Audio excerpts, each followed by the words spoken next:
I think about playoffs and Worlds, I really think it's a chance to finally prove ourselves. What a game from Dignitas, and they take down Team Solomid at 48-50. Playoffs is pretty much what we've been playing this entire season for. You really want to look strong leading up to this playoffs where you can get the Worlds. Oh my God! Bjornsson coming out huge here. I think if we're playing well on day of the playoffs, we should smash TSM.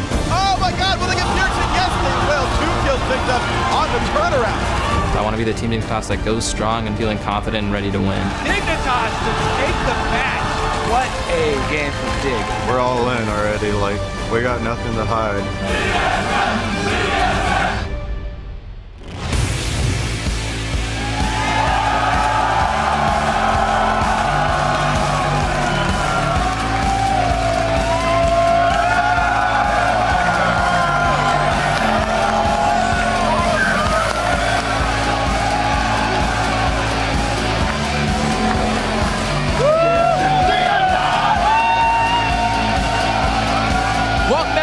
Day 1 of the North American LCS Summer Playoffs, coming to you live from our studios here in Los Angeles. Over the next 2 weeks, we'll be bringing you 7 playoff series to crown our 2014 Summer Split champions and determine which 3 teams will be heading to Asia to represent North America at the World Championships. And it all begins right here. Hey everyone, I'm Rivington Bislin III alongside your friend and mine as always, Joshua Jalleesman. Man, it is so good to be back. I mean, the last week of the regular season brought a ton of shakeups, so I'm really looking forward to see what surprises us. It felt weird not being in the chairs for a few weeks. Let's pull up the bracket to quickly review and preview how the teams are lined up right now. Today, 3rd seed TSM takes on 6th seed Dignitas. They'll face off in our first quarterfinal showdown. The winner of this best-of-5 battle will advance to the semifinals and face off against LMQ. And then tomorrow, the 4th seed Curse will square off against Counter Logic Gaming, with the winner moving on to challenge Cloud9. That they will. Of course, the 3 top North American teams will join the international squads who have already qualified for Worlds,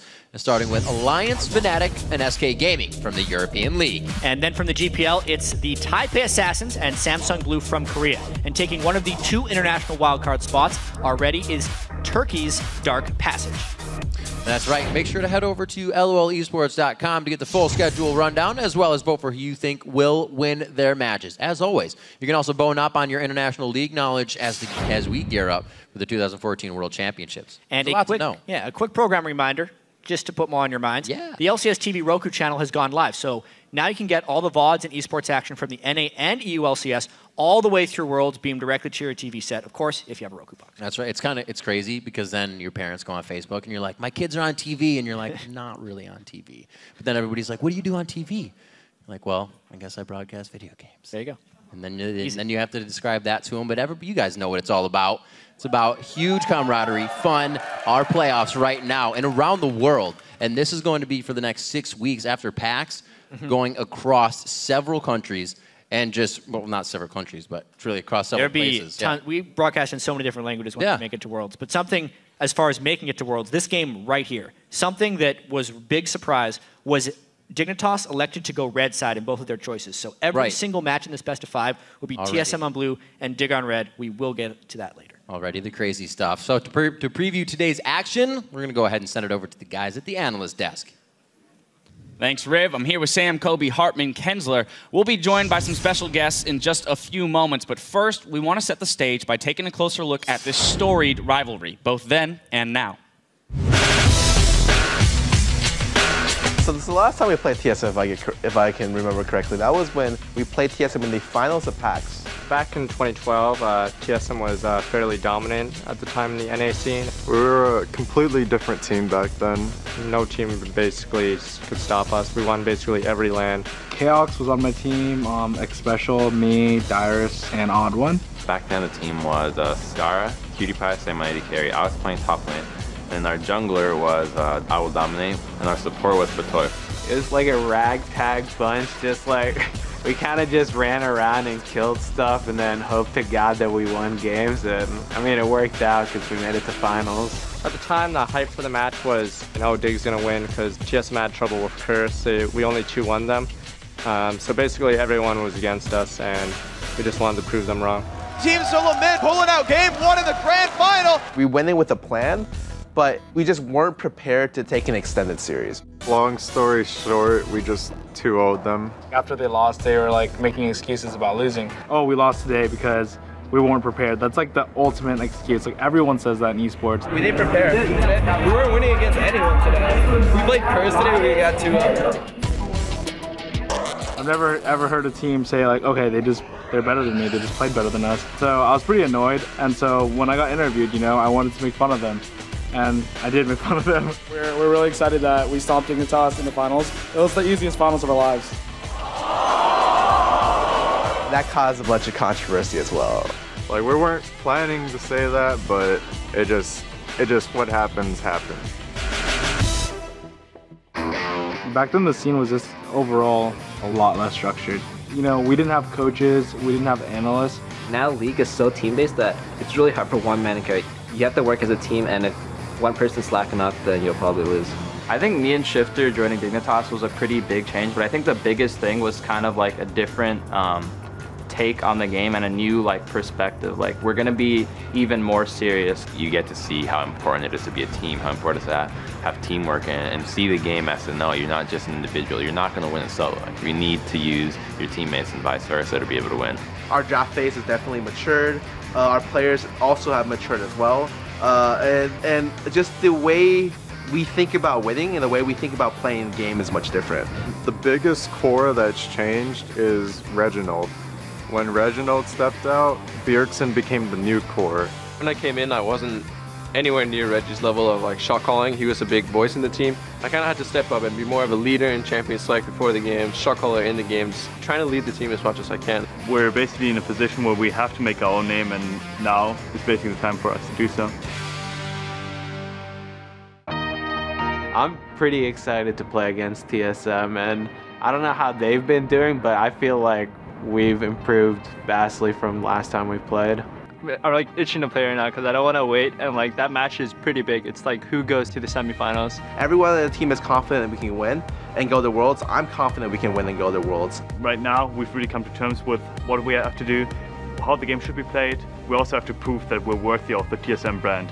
Right now, the most important thing is winning, and I'm gonna want to do whatever it takes to make it there. I don't want to be disappointed with what I could have done more, how I could have played better. I just want to go into it and be like, I did everything I can for this moment. And we're happy to welcome a few familiar faces, Dig's coach Skara and TSM's coach Loco Doko. It's good to have you guys here. How does it feel to be back in the studio? It feels pretty good. Yeah, it feels pretty good. Had a couple weeks off there. One thing I want to ask right off the bat, Skara, 5 games on red side. Can you give us any insight into why you guys went for that? We felt like against TSM, purple side was slightly favorable to blue. But that's just our own opinion. We'll see how it plays out. And watching the video lead in, of course, you guys are talking about preparation, how it's changed. Of course, prepping for a best of 5. How different is Dignitas's strategies been the last few weeks, and how has the practice been going? I think for best of 5s, it's a little bit of a different monster because no one has experience in best of 5s in North America, almost no one. And it's very hard. Like, we had to start scrimming in best of 5 slots as well. And it changed our outlook on how they do draft a little bit. Like, you come in with a lot more flexible, and you really just like try to think of what is best for you and them, and then try to slowly react as the best of 5 progresses. And Loco, I kind of want to redirect this one to you. How do you think your guys will do dealing with the pressure of this playoffs? Because this is a new, basically, TSM team, a lot of new guys up there, and you only get to go up there as the coach in between games for a short amount of time. How are they going to handle the pressure? Well, for the old players like Dyrus and Turtle, they've always handled pressure really well, and Lusboy also, he's someone with tons of experience. I think they'll do fine. And Amazing and Bjergsen, even though they're really new players compared to the other 3, they've always handled pressure really well, and they always stepped up when it counts. And TSM as a brand, we've always stepped up when it counts. Well, when we look at the differences between playoffs and the regular season, you're playing every week, so you kind of have that weekly, super competitive game time mode. I've had a couple weeks off. How do you get your team as a coach back into that competitive mindset? Like, hey, this is game time, it's not scrim time. Oh, so we also did a best of 5 scrims where we would have the players dress up in uniform, and usually I would talk a bit during scrims, like, you guys are forgetting this, you need to be on track about this. I didn't talk to them at all during scrims, and during Champ Select, I let them have their way. So exactly like how a real best of 5 game would go. And we would have rewards and punishment depending on how that best of 5s went. All right, what about in Dig's side of the court? We didn't make them dress up in their uniforms, but we had a similar system where there was also like a reward for doing well, and there would also be we tried to minimize certain interference while they were doing this, with the exception of like maybe being able to talk to them a little bit in between the games. So you had rewards and punishments. Oh, I didn't get to dish out any punishment because we won every single best of 5 we played. Oh, that bodes pretty well. However, we have seen scrim success not necessarily translate into actual performance during the LCS.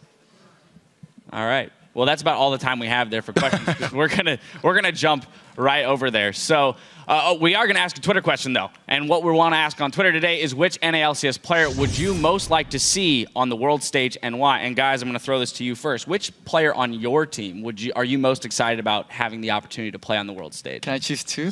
All right, we'll give you 2. Turtle last year performed really well. He consistently did very well versus SKT Bada and Piglet Mandu. I think he's someone that can do very, very good on a world stage, especially paired with someone like Lustboy. And Bjergsen, he's matured so much as a player, like from the day he started playing on solo mid, and even since I got here until today, he matured so much, and I would really like to see how he does on a world stage and make a name for himself. I don't have any favorites. I like to see my whole team go to Worlds. So I seriously don't have a specific one I'd like to see. All right, playing the diplomat. All right. You two at home also answer us. You can just send your thoughts to @LO Esports and use the hashtag LCS. We'll be pulling a few of our favorite answers to be read later in the show. All right, now we're going to take a quick break while TSM and Dignitas load in for our first quarterfinal matchup. Don't go anywhere. The action gets underway after this.